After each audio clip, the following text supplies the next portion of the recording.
प्यारे प्यारे बच्चों, आज का जो हमारे पास वर्ड है वो है हमज़ा। कि हमज़ा से कोई वर्ड जो है वो शुरू नहीं होता, ये वर्ड में यूज़ होता है। इसके हमज़ा से कोई वर्ड शुरू नहीं होता। ये अब देखें, आइसक्रीम के ऊपर छोटा सा हमज़ा बना हुआ है, ये नज़र आ रहा है ना। तो ये वर्ड के स्टार्ट में तो नहीं है, इसके ऊपर यूज़ हो रहा है।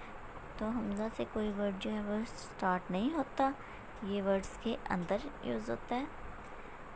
तो यहाँ हमारे पास 4 वर्ड्स हैं जिनमें ये यूज़ हो रहा है।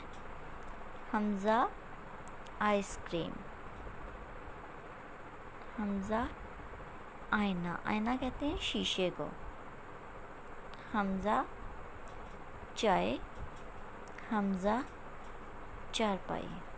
अब हम इसको दोबारा रिपीट करते हैं। हमज़ा आइसक्रीम, हमज़ा आईना, हमज़ा चाय, हमज़ा चारपाई। तो जो 5 वर्ड्स थे, जो 4 वर्ड्स थे जो हमज़ा से स्टार्ट हो रहे थे। तो अब हमने इसको याद करना है। अल्लाह हाफिज़।